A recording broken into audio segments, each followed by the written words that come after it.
আমাদের press club Benapole আয়োজিত আজকের ইফতারি অনুষ্ঠান ইতিমধ্যে উপস্থিত হয়েছেন আমাদের প্রিয় বড় ভাই, প্রিয় নেতা,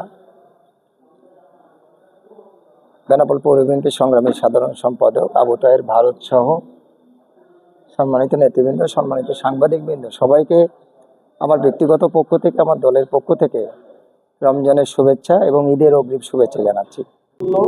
সন্ত্রাস মাদকমুক্ত সমাজ গড়ার জন্য গণমাধ্যম কর্মীদের অগ্রণী ভূমিকা পালন করতে হবে। তারাই পারে একটি সুষ্ঠু সমাজ গঠন করতে, একটি সন্ত্রাসমুক্ত সমাজ গঠন করতে, একটি শান্তিপূর্ণ সমাজ গঠন করতে।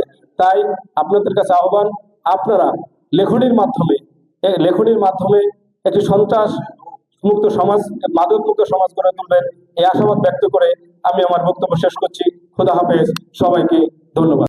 এই সাংবাদিকরা একমাত্র পারেন এই জাতিকে তাদের লেখনের মাধ্যমে সঠিক এবং সুন্দর পথে নিয়ে যেতে। সাংবাদিকের কলম আমি মনে করি অনেক শক্তিশালী।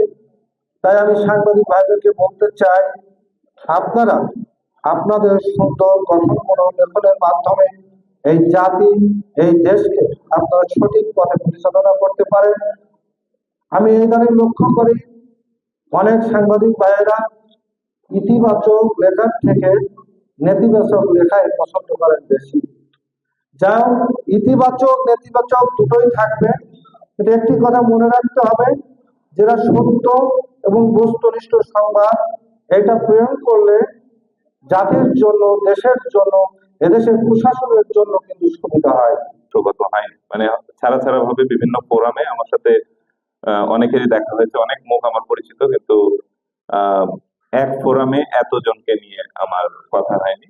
সুতরাং আমি আমার নিজেকে সৌভাগ্যবান মনে করছি, যেহেতু আমাদের এই শাসটা উপজেলার মধ্যে বেনাপোল হচ্ছে একটা ভাইটাল একটা অংশ, এবং বেনাপোলের এখানে সাংবাদিকবৃন্দ আছেন।